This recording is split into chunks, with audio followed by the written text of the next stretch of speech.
Geography with DC Jat में आज हम पढ़ेंगे कक्षा 10 इतिहास अध्याय 1 यूरोप में राष्ट्रवाद का उदय।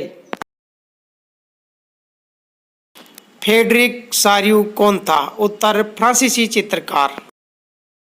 अर्नेस्ट रेनन कौन था? फ्रांसीसी दार्शनिक।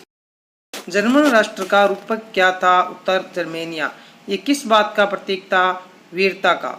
चाकसू अभिव्यक्तियों में जर्मेनिया बलूत वृक्ष के पत्तों को पहनती थी क्योंकि जर्मन बलूत वीरता का प्रतीक है। मोंटेस्क्यू ने किस सिद्धांत का प्रतिपादन किया? उत्तर शक्ति पृथक्करण का सिद्धांत।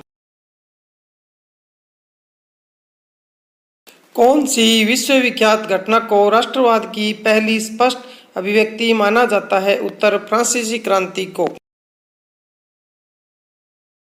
जाल्वे राइन क्या था? वह किस प्रकार वह जर्मनी के आर्थिक एकीकरण का प्रतीक था? उत्तर एक जर्मन शुल्क संघ। अधिकांश जर्मन राज्य शामिल थे। 1834 में स्थापित इस संघ ने विभिन्न जर्मन राज्यों के बीच शुल्क अवरोधों को समाप्त किया। वह मुद्राओं की संख्या 30 से 2 कर दी। इस प्रकार ये आर्थिक एकीकरण का प्रतीक था। मैत्सिनी द्वारा स्थापित 2 भूमिगत संगठनों के नाम लिखिए। उत्तर यंग इटली, यंग यूरोप। 19वीं सदी में ऐसी कौन सी ताकत उभरी जिसने यूरोप की राजनीतिक और भौतिक दुनिया में भारी परिवर्तन किए? उत्तर राष्ट्र राज्य का उदय। 1815 की वियना संधि से किसका संबंध है? उत्तर ड्यूक मेटरनिक का। नेपोलियन युद्धों के दौरान हुए बदलावों को खत्म करना किस संधि का उद्देश्य था? उत्तर वियना संधि। किसने कहा था कि जब फ्रांस छींकता है तो बाकी यूरोप को सर्दी जुकाम हो जाता है? उत्तर मेटरनिक। किस संधि ने यूनान को एक स्वतंत्र देश के रूप में मान्यता दी? उत्तर कॉन्स्टेंटिनोपल संधि। आयरलैंड में प्रोटेस्टेंट के विरुद्ध आंदोलन का नेतृत्व किसने किया? उत्तर वाल्फ टोन ने। आंखों पर पट्टी बांधे हुए और तराजू लिए हुए महिला किस बात का प्रतीक है? उत्तर न्याय का। यूरोप में राष्ट्रवाद के उत्थान के लिए कौन से कारक उत्तरदायी थे? उत्तर नंबर 1 राष्ट्र राज्यों का उदय, लोकतांत्रिक सिद्धांतों को बढ़ावा, सामाजिक राजनीतिक आर्थिक समानता पर बल, अन्य राष्ट्रों में मानवीय अधिकारों की मांग, निरंकुश राजतंत्रों में क्रांतिकारी प्रतिक्रियाएं। 1804 की नागरिक संहिता के प्रावधानों का उल्लेख कीजिए। उत्तर जन्म पर आधारित सुविधाओं की समाप्ति, संपत्ति के अधिकार की बहाली, जमींदारी व सामंती व्यवस्था की समाप्ति, यातायात व संचार व्यवस्था में सुधार, मानक नाप तोल के पैमाने चलाए गए, एक राष्ट्र मुद्रा चलाई गई। अब आगे महत्वपूर्ण शब्दावली। कुलीन वर्ग, यह जमीन के मालिक व यूरोपीय महाद्वीप का सबसे शक्तिशाली वर्ग था। निरंकुशतावाद, एक ऐसी सरकार या शासन व्यवस्था जिसकी सत्ता पर किसी प्रकार का कोई अंकुश नहीं होता। उदारतावाद यानी लिबरलिज्म, शब्द लैटिन भाषा के मूल शब्द लिबर पर आधारित है जिसका अर्थ है स्वतंत्रता। नए मध्यम वर्ग के लिए उदारतावाद का अभिप्राय था व्यक्ति के लिए आज़ादी व कानून के समक्ष समानता। जनमत संग्रह, एक प्रत्यक्ष मतदान जिसके द्वारा एक क्षेत्र की सारी जनता से किसी प्रस्ताव को स्वीकार या अस्वीकार करने के लिए पूछा जाता है। रूढ़िवाद, एक ऐसा राजनीतिक दर्शन जो परंपरा स्थापित संस्थानों, पौराणिक परंपराओं और रिवाजों पर बल देता है। यूटोपिया, कल्पना दर्शन, एक ऐसे समाज की कल्पना जो इतना आदर्श है कि उसका साकार होना लगभग असंभव होता है। रूमानीवाद, एक ऐसा सांस्कृतिक आंदोलन जो एक खास तरह की राष्ट्रीय भावना का विकास करना चाहता था। नारीवाद, स्त्री पुरुष को सामाजिक, आर्थिक व राजनीतिक समानता की सोच के आधार पर महिलाओं के अधिकारों और हितों का बोध नारीवाद है। जूकर्स, पर्सा की एक सामाजिक श्रेणी का नाम जिसमें बड़े बड़े जमींदार शामिल थे। जाल्वे राइन, यह एक जर्मन शुल्क संघ था जिसमें अधिकांश जर्मन राज्य शामिल थे। यह संघ 1834 में पर्सा की पहल पर स्थापित हुआ।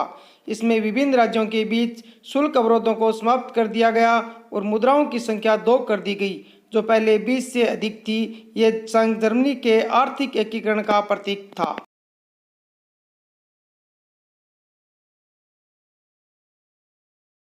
जूसेप मैत्सिनी इटली का एक महान क्रांतिकारी जिसने यंग इटली नामक आंदोलन चलाया और जिसके फलस्वरूप इटली में एकीकरण की भावना को बल मिला। ये राजतंत्र के घोर विरोधी थे।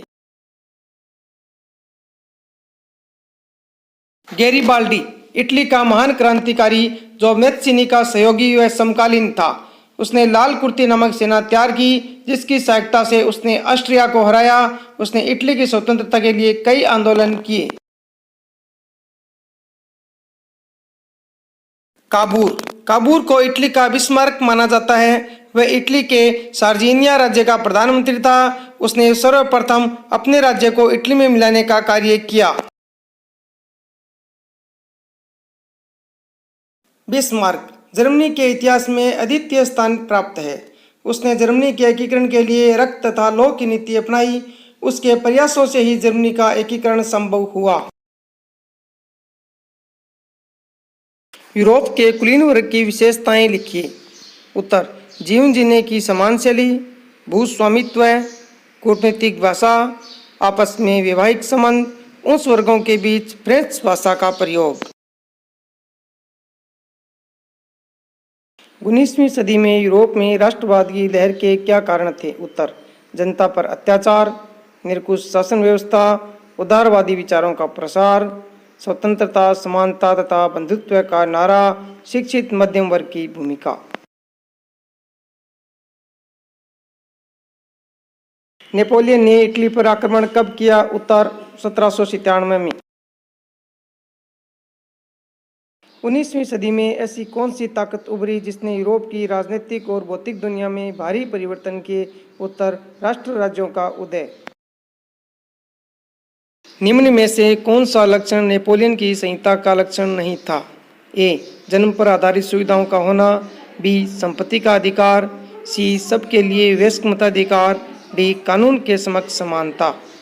इनमें से वयस्क मताधिकार, सबके लिए वयस्क मताधिकार, ये नेपोलियन संहिता का लक्षण नहीं था।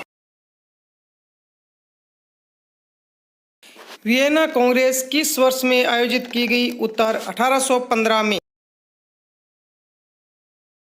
नेपोलियन युद्धों के दौरान हुए बदलावों को खत्म करना किस संधि का उद्देश्य था? उत्तर, 1815 की वियना संधि। किस संधि ने यूनान को एक स्वतंत्र देश के रूप में मान्यता दी? उत्तर, कॉन्स्टेंटिनोपल संधि। आयरलैंड में प्रोटेस्टेंट के विरुद्ध आंदोलन का नेतृत्व किसने किया? उत्तर, वाल्फटोन। यूरोप के राष्ट्रवादी संघर्षों में महिलाओं की भूमिका क्या थी? एक, स्वयं के राजनीतिक संगठन बनाए, समाचार पत्रों का प्रकाशन किया, राजनीतिक बैठकों और प्रदर्शनों में हिस्सा लिया, लेकिन मताधिकार की प्राप्ति नहीं हुई।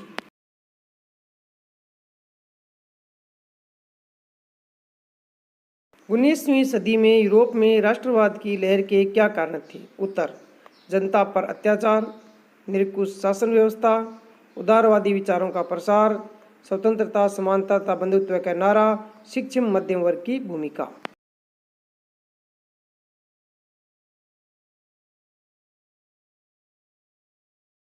आगे बढ़ने से पहले वीडियो को लाइक करें और दोस्तों में शेयर करें। जर्मेनिया क्या है? जर्मेनिया एक पेंटिंग है जो 1848 की क्रांतियों के दौरान मार्च 1848 के अंत में बनाई गई थी। वास्तव में यह जर्मनी राष्ट्र की महिला रूपक थी। प्रतीकों का अर्थ। टूटी हुई बेड़ियां, इसका मतलब है आजादी मिलना।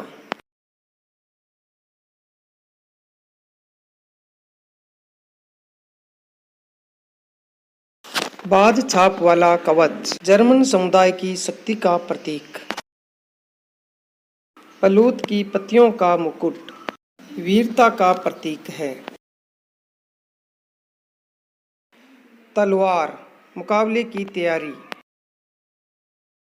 तलवार पर लिपटी जैतून, प्रतीक है शांति की चाह का।